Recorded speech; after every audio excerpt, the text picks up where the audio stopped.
పేరు Lakshminarayana, Guntur, Eti Agraharam, Sriram Nagar first line sir. నా result ఏంటంటే హైదరాబాద్లో మా మిత్రుడు ఎం శ్రీనివాసరావు గారు ఆర్ఎంపీ డాక్టర్ గారండి. అక్కడ హైదరాబాద్లో ఒక హోటల్ మేనేజ్మెంట్ చేసే ఒక కృష్ణరాజు గారు, ఒక పెద్ద హోటల్లో మేనేజరు ఆయన. ఆ కృష్ణరాజు గారు భార్యకి కిడ్నీలో గడ్డలు ఉన్నాయి సార్. ఆ కిడ్నీలో గడ్డలు కూడా ఎలా ఉన్నాయంటే గాల్ బ్లాడర్కి, కిడ్నీలకి జాయింట్ మీద ఉన్నాయి. అది దగ్గర దగ్గర 4-5 హాస్పిటల్ చూపించారు, ఎక్స్రే తీయించారు, అన్ని చేయించారు. అది సర్జరీ చేయడానికి కూడా అవకాశం లేని పరిస్థితిలో ఉన్నామని అతను మా బ్రదరు ఆర్ఎంపీ డాక్టర్ గారి దగ్గరకు వచ్చి మాట్లాడటంలో నాకు అతను మా బ్రదరు సార్తో మాట్లాడిచ్చారు, కృష్ణరాజు గారితో మాట్లాడిచ్చారు. మాట్లాడించినప్పుడు ఆయన వివరంగా నాకు మొత్తం వాళ్ళ మిస్సెస్ కున్న ప్రాబ్లం ఏదైతే ఉందో అది మొత్తం చెప్పారు.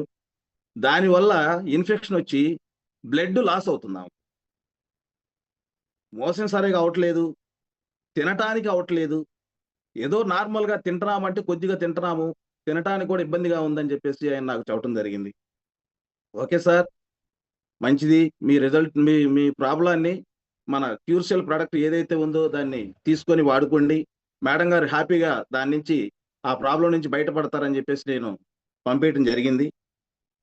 నేను పంపించి ఇప్పుడు 40 రోజులు సార్. 40 రోజుల్లో ఫస్ట్ రోజు తెల్లవారుజామున 5ంటికి నేను చెప్పిన విధంగా ఆమె 5ంటికి వేసుకున్నారు. గంట తర్వాత బ్రష్ చేసుకొని యథామావులుగా టిఫిన్ చేశారు.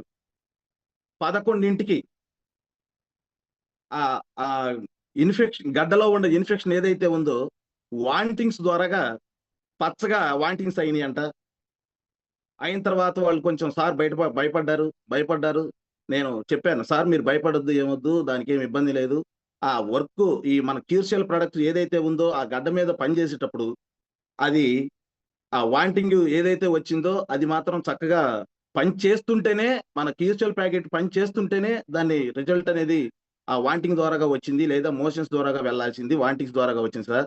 మీరు భయపడాల్సిన అవసరం లేదు. మరి టిఫిన్ చేశారు కదా, టిఫిన్ చేసిన తర్వాత ఆ టిఫిన్ దాని వాంటింగ్ లో టిఫిన్ కూడా వచ్చిందా, లేకపోతే ఓన్లీ ఆ గడ్డలో ఉన్న రచిక మాత్రమే వచ్చిందా అని అడిగాను సార్. అడిగితే టిఫిన్ చేసింది అయితే ఏమీ రాలేదు సార్, ఆ గడ్డలో ఉన్న ఇన్ఫెక్షన్ ఏదైతే ఉందో అంతవరకే జోమ్లాగా పడిపోయి పచ్చగా వచ్చేసిందని చెప్పారు. సరే ఓకే సార్, మీరేం భయపడొద్దు, అది వర్క్ చేస్తుంది కాబట్టి మీరు చక్కగా దాన్ని విధానాన్ని రేపు కూడా వాడండి, కంటిన్యూగా భయపడి ఆపాల్సిన అవసరం లేదని చెప్పేసి మళ్ళీ తెల్లారి రెండో రోజు కూడా సేమ్ టైం వాడారు. తెల్లారి కూడా సేమ్ టైం గంట తర్వాత బ్రష్ చేసుకొని ఆమె టిఫిన్ చేసింది. మళ్ళీ సేమ్ టైం 11 గంటలకి మళ్ళీ వాంటింగ్ అయింది. అట్లా 2 రోజులు అయింది. ఆ 2 రోజులు నాకు ఫోన్ చేసి చెప్పారు. సరే ఓకే సార్, అయినా ఇబ్బంది ఏం లేదు, మీరేం భయపడబాకండి అని చెప్పాను. చెప్పిన తర్వాత ఇక 4 రోజుల తర్వాత మళ్ళీ కాల్ చేశారు. సార్ వాంటింగ్స్ అయితే ఆ 2 రోజులు అయినాయి, ఆ తర్వాత అయితే కాలేదు, కాబట్టి దీన్ని మేము కంపల్సరీగా వాడతామని చెప్పేసి వాడారు. 25 రోజులు తర్వాత మళ్ళీ ఒకసారి కాల్ చేశారు సార్. కాల్ చేసి, సార్ ఆ ఇన్ఫెక్షన్ ఏదైతే ఉందో అది కూడా తగ్గిపోయింది సార్, మా మిస్సెస్ చక్కగా హ్యాపీగా ఉన్నారు, ముఖంలో కూడా గ్లోబ్ వచ్చింది, చక్కగా బాగుంది సార్, మీకు కోటి వందనాలని చెప్పి నాకు చక్కగా చెప్పడం జరిగింది, థ్యాంక్స్ చెప్పడం జరిగింది.